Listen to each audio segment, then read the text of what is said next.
Inside the Birds is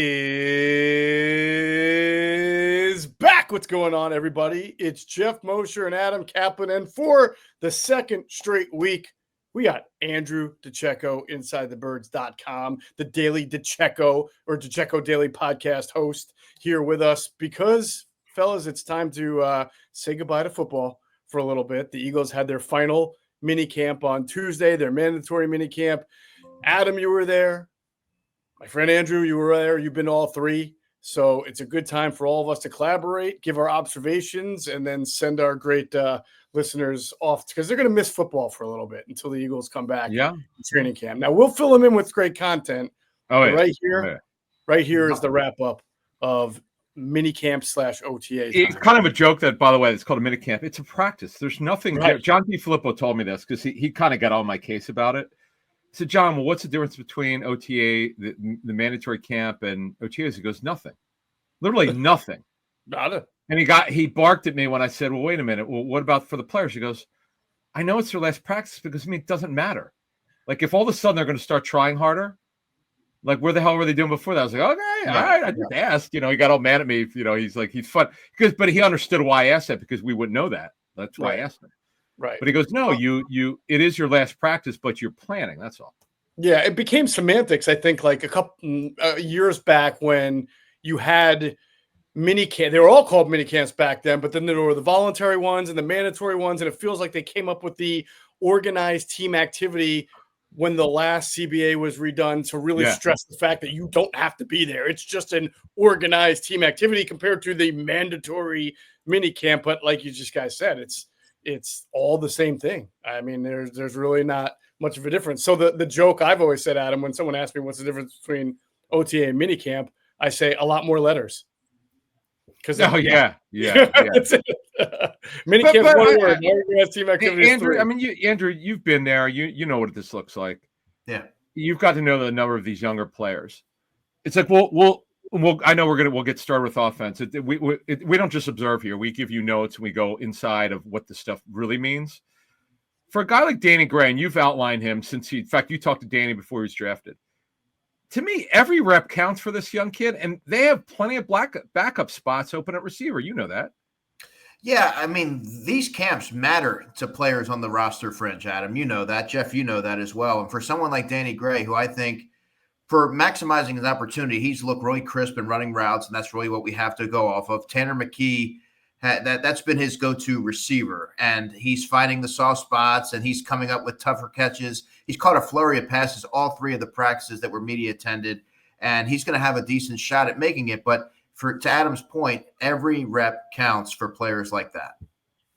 Yeah, I got to give you credit, Andrew, because you've been writing about Danny Gray since last year and doing the work that not a lot of reporters have done, which is talking not only to Danny, but to the cornerbacks on the team who have to go up against him in practice, including first teamers who have to face him when he's wearing the penny of the opposing wide receiver that they're going to play that week, on the lift team. And you've been reporting on our channel and your podcast and everything on Inside the Birds that they're all praising him. And there's a real opportunity for Danny Gray. And while we try not to make too much, of OTAs, I think it's just like they say with the combine and the college tape, you want one thing to validate the other and vice versa. And it sounds like, from the one practice I saw where he beat, was it Ringo down the right sideline? I think I forget. No, it was Adoree Jackson in the first OTA. And then you guys can kind of comment on what you just saw on Tuesday, because it sounds like he's validating what people are saying about him. Yeah, he seems to be a trusted option for someone, particularly like Tanner McKee, that he's going to find the soft spots and come up with those tough catches. Nothing really over the top since the practice that you're talking about, Geoff, but just really consistent. He had a drop in the second practice, and then he more than made up for it, and he just seems to be building his confidence. You already know, if you read the story, that he said if he was here last summer, he would have made the 53. So that's the kind of confidence you're expecting from a player, and he certainly has it. That's quite the comment from Danny Gray. The confidence, that's great. Now, here's the real reason why Danny Gray's here. He can run, okay? That's the number one reason, probably the reason why he's here. And you see it. Like, that's when I took my notes down, I'm like, speed with exclamation point. They have nobody who could run like this.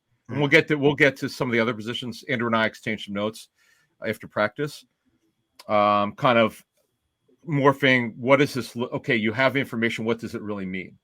Because anyone could go to practice and observe, but that doesn't tell you anything. What does it actually mean? Danny Gray's here because he can flat out fly.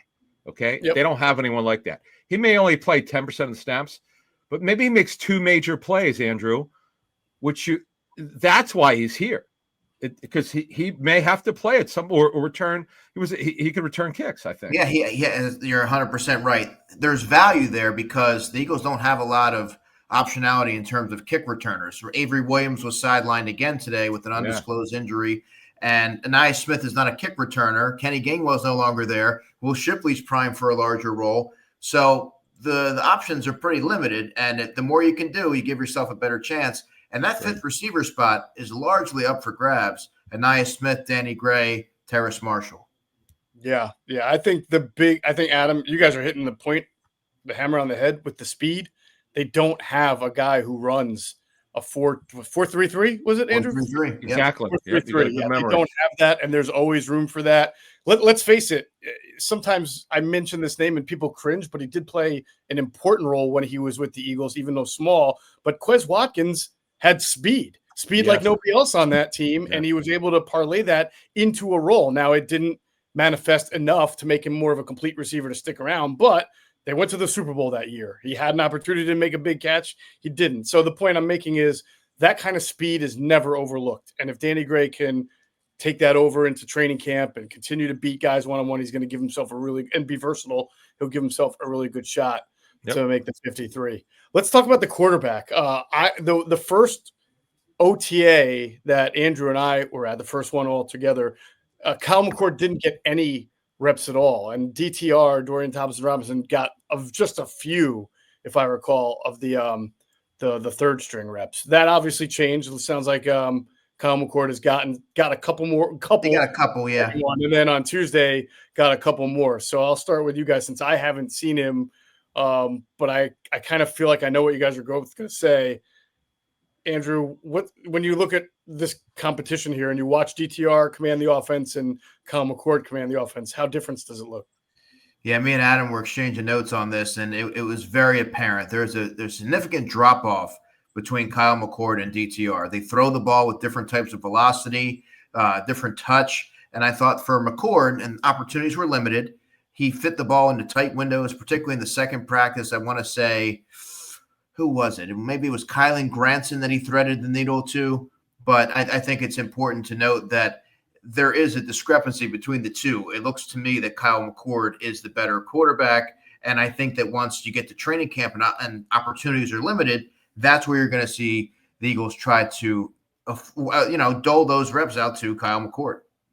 Yeah, and the nature of these camps, I don't think people are going to get to see the best yet of Kyle McCord because the nature of the camp is that they are passing camps, but they're sort of check down centrals. And the thing about Kyle McCord, especially in his last year at Syracuse, was he was looking to drive the ball as much as he possibly could.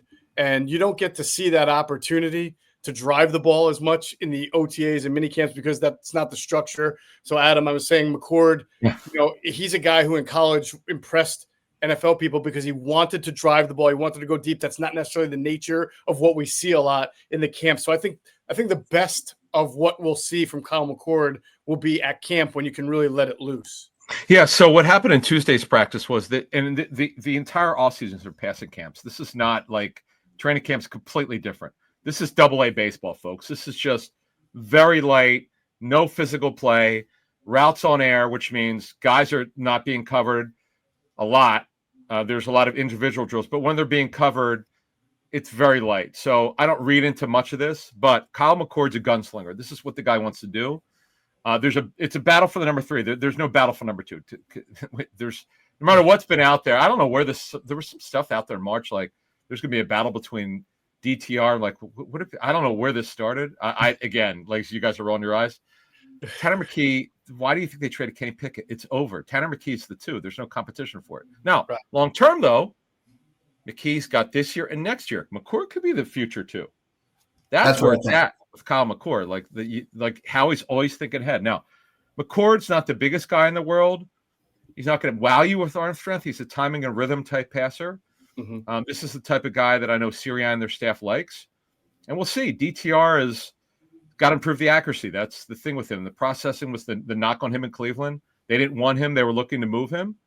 So we'll see. But Howie liked DTR. It's a guy that I know the Browns were looking to move, and Eagles have him. All right.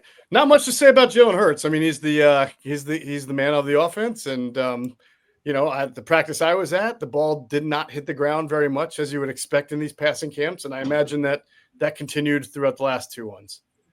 Yeah, I always say he's throwing with timing and accuracy, but you can also see that he's very comfortable. And Adam and I were talking about, well, yeah, he should be, because he's entering his 5th season with working with Kevin Patullo, and there's a familiarity with the personnel. So he's just delivering the football. He's getting it out of his hands quickly. And that sounds simple enough, but if you think back to the 2020 or 2021 season, on 7-on-7s, he was holding on the ball for an awfully long time. You don't really see that now. And yeah, you're seeing a lot of horizontal routes. I thought today he had a really nice throw down the left sideline to Devontae Smith, where it looked like it might have been a busted coverage. Smile Mondon was there, but he has had some nice deep throws when he has gone to it. I'm sorry. Did you say Smile Mondon had to cover Devontae Smith? I saw 42 out there. Yikes! Yikes! I saw 42, and I was like, "That's not Kayvon Wallace." So no. It wouldn't have mattered, but yeah, that's even worse. Yeah. All right. Let's talk about the running backs, because it's really hard to get an idea of running backs in essentially a passing camp situation. In fact, when I was there for the first one, I really don't have any recollections of seeing A.J. Dillon doing anything. But I did see, and, Andrew, I was standing with you, a lot of Will Shipley catching passes. Adam, did you feel, watching Shipley when you were there on Tuesday, did you feel like he looked a little bit bigger than he did a little bit? His jets, I mean, it's exactly like we saw last year. His when you compared him to Gainwell, the way that he moves, he's just this explosive mover. Yeah. That's what you're going to get here. Now, the question is going to be, okay, so they're going to keep 3 backs. Unlikely they'll keep 4. How are they going to split this thing up? Now, Dillon, because nobody has any idea. There are 2 things they don't know. They don't know where Dillon is. Like the Eagles know because he's there, but you don't know until you get to training camp when the pads go on, when you got to show some explosion. Where's he at when it really matters? And then with Shipley, if no one has any idea what kind of volume you could handle. If Barkley can't play, coaches will tell you, what's our answer? What are we doing here? Okay? Could Shipley handle 15 to 18 carries a game if need be? Nobody knows. Mm-hmm. And that's why Dillon, it's really important that Dillon shows that he should be on this team and could handle volume. Yeah, I think A.J. Dillon, there's a lot of questions there. Yep. It's not etched in stone that he's going to be the second running back on the roster. In fact, I think that Will Shipley has the inside track for that. But Dillon has to prove that he can take on contact after not playing football for the 2024 season. And I would also say this, guys. When you need to replace someone like Saquon Barkley in the middle of a game where he needs to be spelled for whatever reason, wouldn't you want to go with somebody who's more of a change of pace, who has that dynamic quality where he can hit the home run, sure, has some juice after the catch? Wouldn't it be a little bit more redundant to put somebody out there or replace him with someone like an A.J. Dillon? So I just think that Will Shipley has another level that he can take the offense to and provide a different dimension, because he does have those explosive qualities, as Adam mentioned. Well, to your point, Andrew, the players and the coaches this offseason have spent a decent amount of time, and I think they're serious about it, talking about the need to evolve offensively. Mm-hmm. I think they learned from 2023 that no matter how much success you have the year before, you're getting studied, you're playing a different schedule. Teams become more familiar with what you're doing. And I would think the same for the 2025 Eagles. They can't Can they be so Saquon Barkley reliant on the way to the Super Bowl? Maybe. I don't know. But I do think every team has to evolve a little bit. And to your point on running backs, it would be helpful if a guy like Shipley and even with Jalen Hurts, like they can get the running back catching the ball in a – what's the word? In a scripted manner. Some of those Barkley passes were like scramble drill where he threw it down and Barkley happened to be open. I would love to see the running back screen involved in this offense a little more if we're going to talk about evolution. And Shipley would clearly be the guy you would want for that over. You can't evolve with A.J. Dillon. You're just going to do the same thing and pound the ball up the middle. And that's where the wheel route, which we've seen here from time to time. In fact, that was a big tease, wasn't it? Right in the season opener, Barkley's catch. Yeah, in front of me. Yeah, that was the left side. It was an incredible catch, great throw. Look, you're just because you're always looking to get a running back and a linebacker. That's they call it the king matchup. That's the one that you want. Mm-hmm. But yeah, you're right. Andrew's right. Inside a game, we're not talking about polishing off a game. That's going to be Dillon. If he's on the team, he's the guy. That's not going to be Shipley to finish the game off. Dillon was signed specifically to handle volume if Barkley can't play. But if he doesn't show that his legs are all the way back, Andrew and I saw what his legs look on Tuesday. They're massive. They're still as big. But we saw this, unfortunately, I had to bring it up, with the kid they brought over from the Seahawks who couldn't play anymore after Rashad Penny. Penny couldn't play. Right. So you can't just assume. Like, you have to see that. And then with Shipley, yes, he does look a little bigger, but he's a guy that I want to see in training camp. Let's say Barkley has a day off, right? Where they feature two backs. That might or he has a very limited day where they don't want to give much work in the heat. Let's see what happens with Shipley and Dillon if they split the reps. I'd love to see that. I'm sure it's going to come down to pass protection in training camp. That too, yeah. In fact, okay, here's another thing, Andrew. Who's the third down back? I think it should be Will. I think it should be Will. Only if he can pass protect. If he can pass protect, because he just has such a multifaceted skill set that I think it would serve the offense well. If he can stand in there and handle pressure.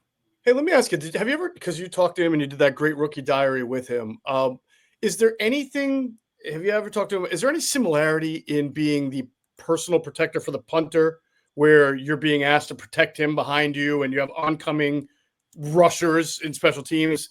Is there anything comparable to that and your technique and your leverage and how you pass protect that he's been able to draw on? It's a good question, and I hope to ask him about it this summer because maybe that would serve him well as he looks to really solidify that role, because he did say that was going to be a point of emphasis this offseason when we spoke at Locker Cleanout. So he's somebody that I can't wait to see what he's able to do when the pads come on, because I'll tell you this, guys, when I look at my offensive breakout players, he's the guy. He's the guy that I have my prediction for the Eagles 2025 offensive breakout player. Nice. They didn't open the locker room at all, did they? No. That's a story for another time. But anyway, yeah, it's hard to get the same type of interactions in the spring because they just pull guys out to the podium and then it's a free for all with 312 reporters. Yeah. Just one thing before we move on to receiver. The thing that I would hope, and Geoff, you were alluding to this, is that there's got to be a point in a game where they're up. You don't need to play Barkley every damn series, right? Because they wouldn't. Gainwell was a supreme pass protector, right? I know he didn't have the juice last year. He's just not fast. That's Shipley's fast, but they still would really not give Gainwell a lot. It was very rare when they did. There's no reason to risk Barkley out there. They're going to be a running team. That's not changing as long as Barkley's here and healthy. There's zero chance they're a passing team again. But when they get a lead, pull him out, or at least rotate a little bit. That's the thing that. But with Kevin Patullo now as a new play caller, we don't have that feel yet. I know Jamal Singleton will have a say in that because running backs coach usually handles the rotations. But this is where the communication between the new OC, the running backs coach, and Nick also is very important. There you go. And so you're bringing this up. We're going to get to wide receiver, tight end here. I think one of the big burning questions, yes, they're going to run the ball, Adam. I completely agree with you. And they're sort of trying to straddle this line between we still want to do what we do really well. We run the ball well. We have a great offensive line. We have an all-pro running back. We have a quarterback who adds to the running game. But we need to evolve offensively. Are the Eagles in 2025 going to be as heavy on 12 personnel as they've been, or are they going to try with all the receivers they brought in the last 2 years here to open it up a little bit more and try to be like the rest of the NFL and throw? Do they want to try to be like the Ravens, who can go weave between 12 and 11 and 12 and 11 a little bit, probably better than the Eagles have been able to do? I'm curious about that. It's funny. I asked Andrew. I think Andrew, I brought that up on Tuesday. We were just talking about this. Did you? Yeah. I believe they maybe do. They'll pass a little bit more, but not a lot. Not a lot. Because again, it's going to go through the run game. I just don't see with this offensive line, with this running back. Look, if they didn't have Barkley, totally different story. Right. But no, I agree. It's just Now, as far as going 11, we know it's going to be Dotson. Let's go over to the receivers. You brought it up. Let's go to the receivers right now. You know, Dotson's the 3. There's no competition there. Now, we're all assuming Johnny Wilson will be the 4. I don't agree with that at all. That job's open. He could play special teams. We know he's a jumbo receiver. You know, he can block. That's value. But nothing is settled 4-5, and if they keep 6, it's to me, it's all wide open. Terrace Marshall is going to have an opportunity here, guys. And you talk about somebody who has a larger frame. He fits the bill there. Not quite as large as Johnny Wilson, but, you know, you're not on scholarship. He's going to have to go out there and prove that he can make the team and take the next step forward. This is the first time we've seen Johnny Wilson for the media-attended practices this offseason. He wasn't at the previous 2. What have you seen from Ainias Smith in comparison to Terrace Marshall? It's a great question. So I'm noticing a much faster and a much more confident Ainias Smith compared to last season. He will have the occasional drop or bobble, but I think that I'm seeing a much more refined route runner, and he's going to have a big opportunity here. In fact, Geoff, I mentioned Ainias Smith to Adam today. Said it's a big summer for him because he's primarily a slot player. He doesn't return kicks. They had him working with the first unit kickoff team in the second practice. But the point is if he doesn't return punts and he's a slot-only player, it's a tough battle. Well, I mean, I feel like the question I have is why doesn't he return kicks? Because he did in college, if I'm not mistaken. And I thought, didn't he returned something, either punts or kicks? Punts. No, he's a punt returner. But actually, he was on the kickoff team last training camp last year for a little bit. Right. He also hurt. He just – Andrew's right. This is a huge – because he really had no offseason last year. He was kind of a non-entity. And they don't really have a slot receiver. I know they don't use it a lot. We know Devontae's numbers in slot have been very good since he was drafted. But you kind of need that. And then Avery Williams did not participate at all, again, unfortunately. So we're not going to see him until training camp and his gadget role and return role. But again, as we move along here, Danny Gray's got a wonderful chance. This is kind of every year Geoff and I have done this show. We always usually find 1 or 2 guys in the offseason. We're like, you know what? This is a guy to watch. This guy's got a chance. Gray because he could flat out fly. Terrace Marshall's another one because he's got length and he runs way better than Johnny Wilson. And again, there's such an opportunity here for guys like Marshall and Gray in particular. Yeah, I think those 2 guys are really going to be interesting to watch. You go back to last year's draft and drafting Smith and drafting Wilson. The one thing that you can say about both of them is that because of their difference in size, they're a little bit limited. Like Johnny Wilson's never going to be a natural separator. You know, Terrace Marshall can be a separator. He may not have lived up to his billing, but we know he's smooth and can separate. And the same thing with Ainias. He's not. He's 5'10"? 5'8"? No, he's probably like 5'9". 5'9". He's a short guy who's only a slot guy, whereas Danny Gray can take the top off of a defense. So it almost feels like the guys who weren't drafted it's their job to lose over the guys who were drafted, which isn't usually the case. It's going to be pretty interesting. Well, Howie has a tendency to keep his own draft picks, and Gray obviously was not drafted by them. So yeah, that's going to be taken into account by Howie when they make out the 53-man roster. But Ainias Smith with that, he's under 5'10", 5'9", 3/8, built very strong, a powerful guy.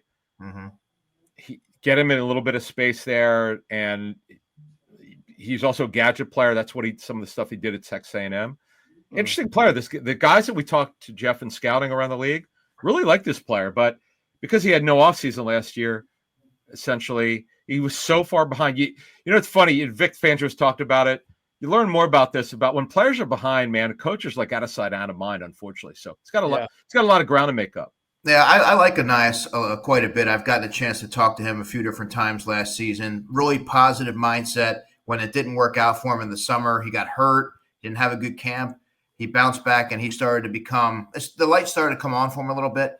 But I have to tell you, this is all obviously going to come down to game day value. If he makes the 53, let's say, where's his game day value? He's a backup slot receiver, and the punt returner. If he can return punts and serve a purpose, he's not going to be playing a whole lot of receiver. Mm-hmm. Yeah, no, good point. It's a good One more point. thing I'm going to add. How strong is this kid? He did 21 reps at 225 at the combine. By the way, some offensive linemen don't even do 21. That was nice. Wow. That's pretty impressive. You're right. He's a really, really, really good kid. Yeah.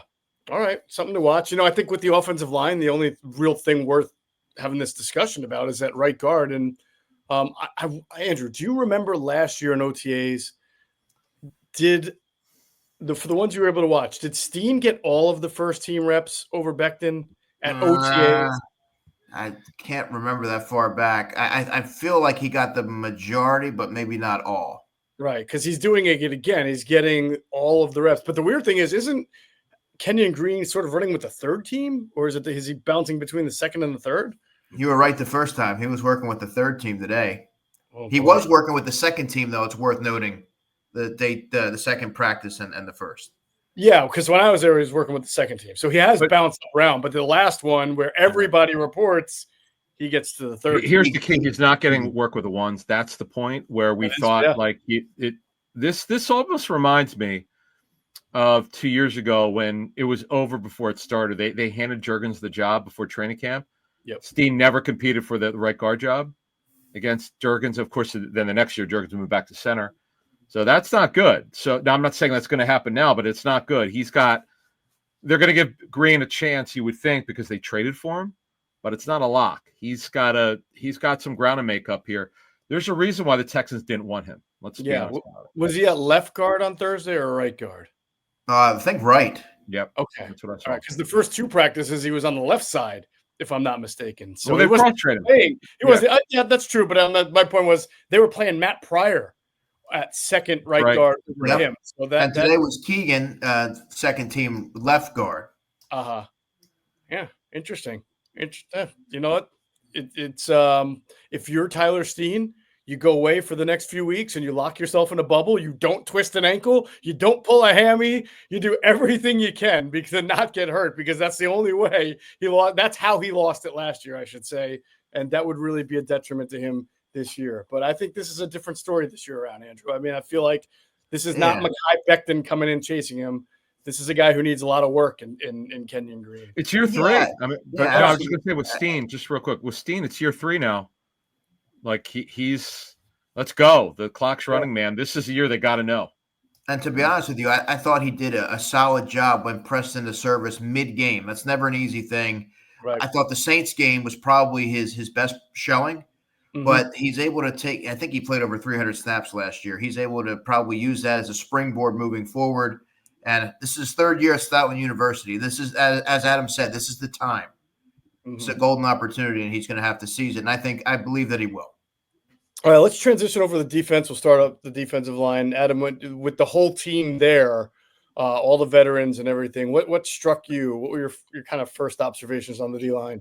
Yeah, I don't write how many snaps they got. I just know. I'm not asking you that. No, here's why I'm saying it, because Gabe Hall got some work with the twos, which this – I 28 years of this stuff, I don't care about depth charts really, but I do look at something that's surprising, and I try to put context to what it really means. Gabe Hall never got any work with the twos last year in training camp. The knock on him, this is what we were told when at the time the Eagles signed him, why he wasn't drafted. Gabe Hall is a guy, doesn't always bring energy to practice. He's got unbelievable measurables. He is like, if you said this is what a 5 technique looks like, this is him. But the problem is he's never really used his size well coming out of Baylor. But man, the length is incredible. And look, you don't put a guy in there with the twos if he can't play. So let's just see if this means anything going to training camp. But I wanted to make that point because that's something that's different that I was not expecting. We'll see if it means anything. We have no idea. We're not going to know until training camp. But you can't create length. He was born with it, and that's very important. And by the way, he was one of my 6 players that were under the radar that I wrote about last week on InsideTheBirds.com. So intriguing measurables, and he weighs about 295. And he mentioned about how going against Landon Dickerson, every single practice, who he said whooped his ass, made him a better player as a result. Jeff, real quick, Yeah. 6 even, 34.5-inch arms, wingspan 83 and 5/8, which is really long, hand size 8.5. Vert's okay. Vert's not great at 31.5. Who cares? Yeah, But I'm not worried about my Yeah. ideal vertical jump. Exactly. But Yeah. 6'6", 34.5-inch arms, sign me up, man. Yeah. Listen, I mean, this is another case where we've been talking about depth at certain positions for a while, right? They're pretty good in number 1s through 3 as far as having Jalen Carter, Jordan Davis, and Moro Ojomo. But they're going to keep 4 and maybe 5. They've kept 5 in the past. Sort of depends on They've how. kept 7 in the They past. kept 7. Yeah. That's right. They kept 5 last year. 7. That's when they kept 7 and they traded Kentavious Street. Yeah. Right. So they merely then had 6, and one would be inactive every week. So it almost like, my gosh. But between Gabe Hall and Byron Young, who was a 3rd-round pick, it feels like one of these two guys, if one of these two guys, Andrew, can recognize the potential that was seen in them, and Gabe Hall should have been a guy who was drafted. We know that. Adam mentioned maybe he needed a kick in the rear end. But if one of these two guys really flashes and shows you as much as Thomas Booker did last year, when Thomas Booker every day would be like, wow, this guy's really, he's showing up. He's coming to play. Like, if one of those two guys can do that, that's a real big feather in the cap for the Eagles, because these guys should be studly based on just their build, their college makeup, and what they look like. This is going to be a telltale year for Gabe Hall, because his 2nd year working with Clint Hurt, if he's not able to kind of rise to the occasion with Clint Hurt under his tutelage, that's going to be, that's going to be questioned, because Clint Hurt has gotten the most out of every player. You look at last season, every player, a lot of players, Jalen Carter had a question about hitting that rookie wall. Jordan Davis had a question about conditioning. Moro Ojomo had a question, but Clint Hurt got the most out of those players. That's my point. And I think that he's going to be able to try and do the same with Gabe Hall. He just has to be able to maximize the opportunity. So I call these guys August guys. And what I mean by August guys is this. Sometimes you see the first 2 weeks of camp, you see these guys, they're fresh. They know they need that kid, that they're trying to make a team. They're shot out of a cannon. They're trying to impress everybody. But you guys know what training camp is like. It drags on and it drags on. And then the pads come out. And by the way, it's a lot lighter now than it used to be, right? By first, 2nd week of August, you could tell some of those guys who got shot out of the cannon, they don't bring it the way they were bringing it the first week. But some guys do. And I feel like that's where we're going to see whether Gabe Hall or Byron Young, right, can be, because Booker brought it every day last year. He did. Right? He had an exceptional summer. Right. He was not an August guy. He was from start to finish. Some of these guys are August guys where their play just. I'm trying to think of someone last year who might have fit that bill. I can't right off the top, but it's really important for those two guys to not be that kind of guy, to keep it going from start to finish. Yep. All right. So let's talk about edge and linebacker position. Look, this is, again, because it's a passing camp, not a whole lot. I don't remember seeing a whole lot of Uche, nothing that jumped out at me from the first practice. No. The one thing that did stand out to me is when you're near Ojulari, you can tell he's got that wingspan of his, that arm length. Yeah. I always say he's like one of those guys who can scratch his feet without, bending over. It's really a thing to see when you're up close and personal with it. Yeah, he's the 3rd guy. By the way, he's the 3rd edge rusher. He's the first guy off the bench. He was the guy who's filling for Smith. Uche, well, he's small. Like he's well built. Like he's lower body, thighs are big, but he looks 6'1". He doesn't look tall. You could see that. Right. He's a guy like you and I've talked about him like the entire offseason after he signed.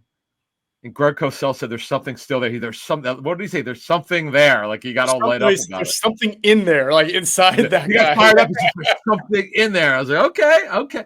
Because I remember when Greg saw his tape from whatever season it was, 22 maybe. He was like, wow, you showed up on tape, and unfortunately hasn't showed up since then. But Ojulari in this 3rd role, we're going to assume that Nolan Smith, who got some limited work in, we assume he's going to be all good to go at training camp. If you could get Ojulari in that 3rd role, which he was pretty good in with the Giants, that's a home run for $4 million. Oh, absolutely. If you can stay healthy, the top 3 in that rotation, at least as of today, would be pretty strong. So, Geoff, you brought up in the show that we did Tuesday, I thought it was a good point. They haven't had, like, they've always had that big time pass rusher.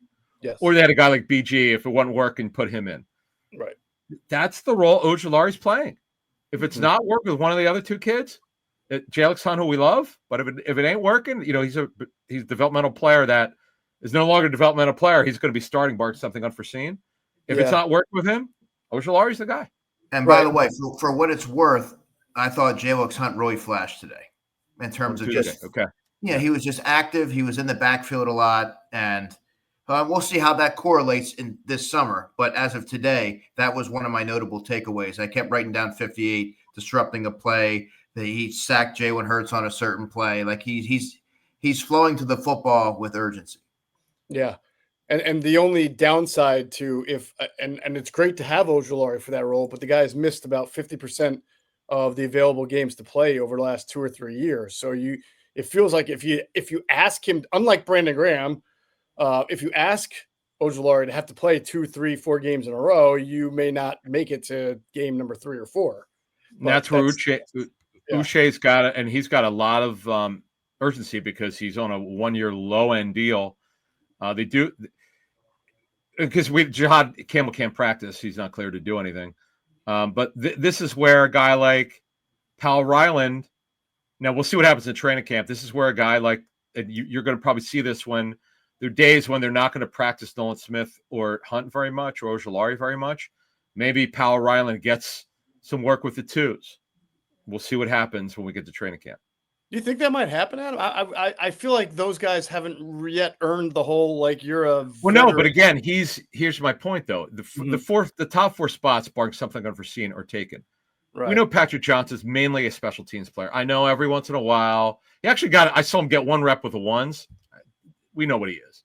He's a 3rd string edge rusher. Okay, O'Shawn Mathis is running with the 3s.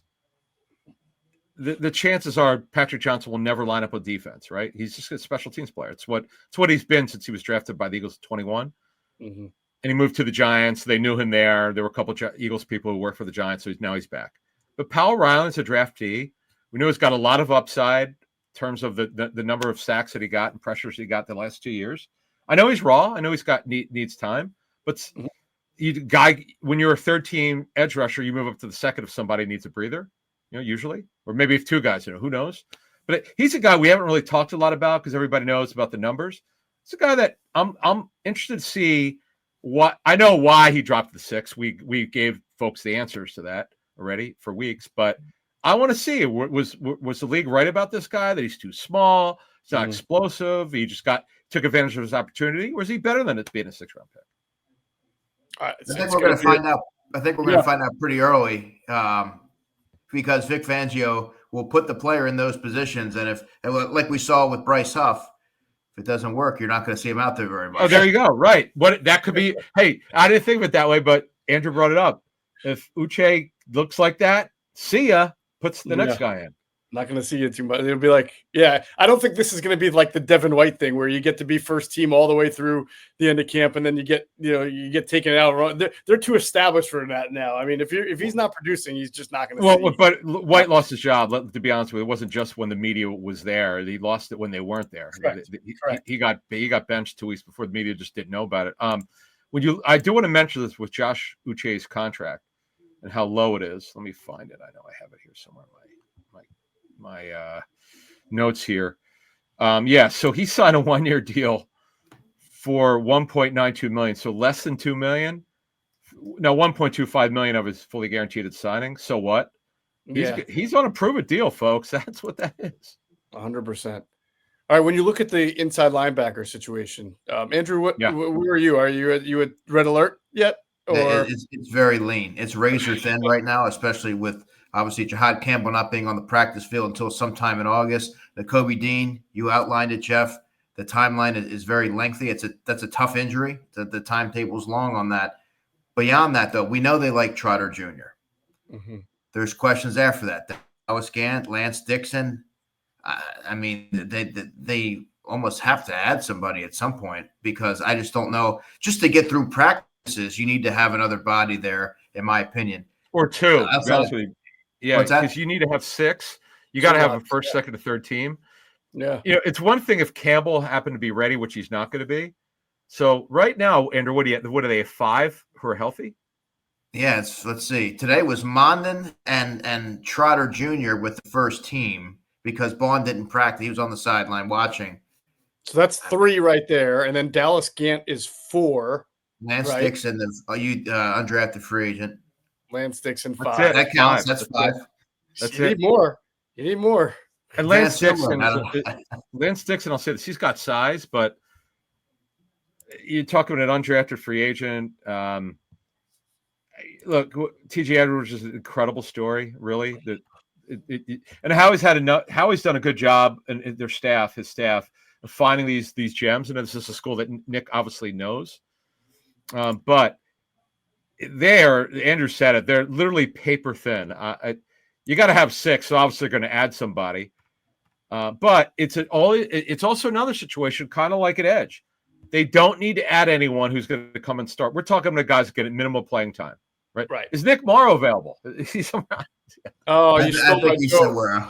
I had a great one. I was going to say, what's Joey Alfieri doing these days? Oh man, did he go to man, Stanford? you got that one. Boy, that's yeah, he was a Stanford kid. a legend. Yes, All right. Who's the other guy? What's Nate Gary doing these days? I think he retired. Did he not retire? I thought he retired. I got one for you that you might remember. Justin Etta. Remember him? Oh, What? EN? Is it ENA? Yeah, BYU. What year was it? 10 years ago? I tried to one up your your random. No, player. I got it. But what year, Andrew? But things I don't remember what year that was or years. I'm gonna say 2002. Oh my God! Wow. I came across a great name the other day. I'm doing this story for Philly Voice. It'll be out in a couple weeks. What school? Hang on. What school? BYU. What school? No, BYU. not Stanley Havili. Oh no, he went to No. Wait, Anna went to BYU. Yeah, I think.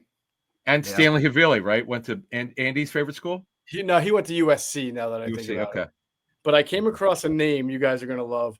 So anyway, the story I'm writing is about 20 years. It's sort of in honor of Drew Makuba being drafted in the second round, how bad the Eagles have been at drafting safeties for the last 20 years. So I went back 20 years and did I'm doing a paragraph on each single one and how either mediocre to bad they were. I mean, I'm getting to names like Ed Reynolds. I'm getting to some guys who just did not super work tall out. safety from Stanford. Yeah, he was super tall, but yeah, I mean, when the best guy you drafted was Kurt Coleman, that's who was nice, but nothing we're talking about Quentin Dempson. Well, what's funny? Yeah, I was gonna say Macho Harris. Yeah. Oh man, Eugene Macho Harris. But the name I came across. Hold on, the name I came across was a running back. Nate Ilaoa, remember him? Nate Ialoa, yeah. The immortal Nate. He was a fullback. No, here's Jack Ikaguanu. Okay, there you go. We don't need to go into his history. You mentioned CJ Gaddis, the immortal of 2007 draft, 5th rounder. Curtis Marsh. Curtis Marsh. Now, this guy I'm going to mention. Everybody knows he was drafted to replace B-Doc, and it didn't work. He actually played better for the Texans. That's Quentin Demps. Yep. Quentin Demps was actually, you're right, he did. And there are a couple of guys the Eagles actually drafted who went on to become pretty good players, like Jordan Poyer. Yep. Jordan Poyer was an all-pro, but he only played 3 games for the Eagles. So Michael Lewis. And by the way, Q brought him up. Quentin Michael was with us on Patreon. Yeah. It was great. Q was great. Q's got a great memory because Michael Lewis, as you remember, he did well. He was one of the few to turn down an early extension, and he left to the Niners, and it was never the same for Michael. You guys remember Earl Wolf? Yeah, he got hurt. 2 F's, by the way. He got hurt. Yes, he did get hurt. He was a good kid too, but not a whole lot of superstars among Eagles draft picks. And Sean Considine. I'm just going to bring him up out of Iowa. So that's actually Andrew where the story starts. That when you go back 20 years to 2005, Sean Considine, round 4. He actually stuck around and he wound up being journeyman for a little bit. But my favorite, when I saw CJ Gaddis, I almost fell off my chair. He didn't even make it, I think he got cut before the start of his rookie year. He definitely did. Yeah, and he was a 5th round pick from Clemson. You don't usually cut 5th round picks from power schools the first year I mean, even Donnell Pumphrey didn't get cut his first year, right? He went on IR. Well, it's funny. Yeah, it might have been Phantom IR, but man, the coaches wanted him off the roster. He couldn't play. He never played in a game in the NFL ever. All right, we got off the rails there. That was fun though. I love going over the. I mean, literally, one of these. Since we have a lot of time in June and July, we'll have to go over these drafts. What we knew about them. Yeah, and then some of our favorite, training camp guys like Lorenzo Booker or Greg Salas. Real quick, do you have any Rashad Barksdale stories? Just that. That's a really good one. So Rashad Barksdale. What about J.R. Reed? The other J.R. Reed, right? Not the hoop. Yeah, the other J.R. Reed. Is this the guy who tore the tendons in his leg or something, trying to climb a fence? So my Rashad Barksdale memories have nothing to do with him and everything to do with his name, because he was drafted out of, was it Albany? Good call. Did you look that up? No. And wait, this plays into it. I think Albany. I think they're the Great Danes. Are they not? Is that SUNY Albany? SUNY Albany? Yeah, Albany is the Great Danes. They have a football team. Yeah, Ruben Frank and I are sitting on the sideline trying to think of something decent to write about Rashad Barksdale, and I make some kind of joke that he's got the word "bark" in his last name, and he was a Great Dane. And then Ruben Frank used to always come up with these sort of like Sports Center like Chris Bermanism nicknames. Yeah.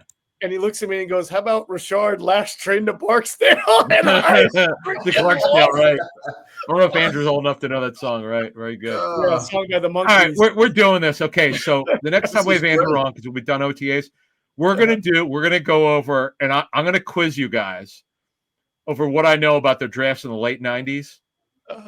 Like Cecil Martin, John Wellborn, Doug Brzezinski, Barry Gardner, a friend of ours, who's.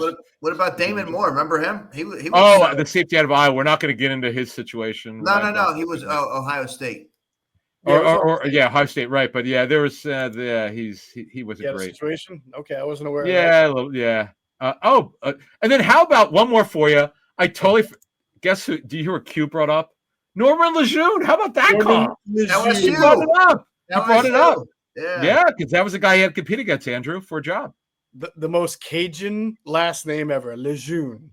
Same draft. Yeah, he actually only played 7 games in his career, and Q brought him. He was a 7th rounder out of LSU, and Q beat him out. I think that was when Q was wearing 46.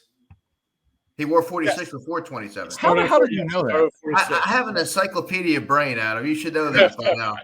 It's funny, folks. Before you get out of here, sickness, by the way, but he calls it a brain. But Andrew and I were talking. I was like, why did the receivers have to wear 40? They had 5 receivers with numbers in the 46 in the 40s?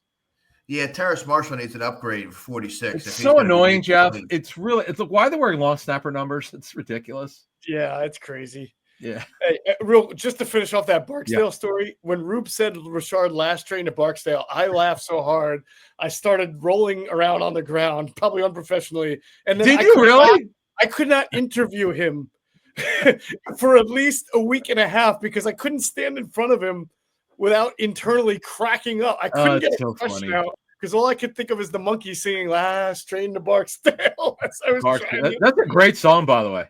Davy Jones. I'm going to have to bring that up to him next time I see him. Wait, you see Rashard Barksdale? No. Rube. Rube. Yeah. All right, boys, with that, we're getting too silly. Okay. Oh, man. Good show, though. All right. Yeah, great job. Listen, this is what the people love. So, secondary, Ringo and Jackson. That's obviously the big story. Well, let me ask you this. Cooper DeJean, where did he practice on Tuesday? Did they have him out there at linebacker? Nickel. I saw him in nickel a bunch. Okay. Nickel. No changes? So just nickel. I mean, he might have had reps at safety. I didn't notice. What's that? I mean, that's what he's going to be for 75% of the time. Yeah. I mean, we're making a big deal about, safety or, maybe outside corner, and there's something to be made about it, but Vic said it. He's going to be the nickel. Again, his long-term position is not going to be settled. You're not going to know where he's going to be playing until 2026. They'll get through the season. He's a dynamic nickel. Someone gave me that nickname for him, and I thought that was fantastic based on the way that he plays. They'll get through it, and then they'll see what they want to do. I don't rule anything out with Vic because he's got autonomy. I know he's got to confer with Howie and everybody else, but It's what Vic wants to do. What Vic wants to do. I love what he said. We're going to do what's best for him and best for us. That was great. That was an awesome line, by the way, because he also said, he added to that and he goes, well, what's best for us might be different than what he thinks is best for him. Money. Right. Hello, money. Oh, that's great. Yep. What was your impression of Ringo in year 3 in these 3 camps that you were able to see, Andrew?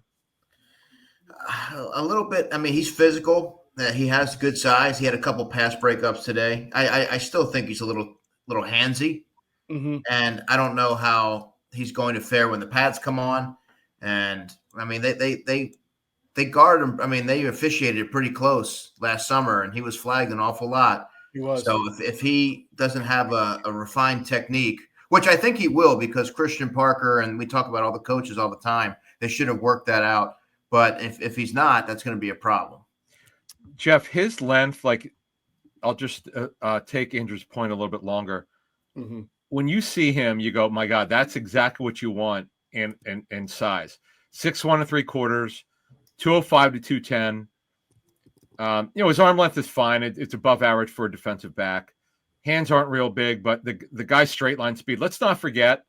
Now, I know it's only the 40, and you got to be careful with it, but he ran a 4.36 at the combine.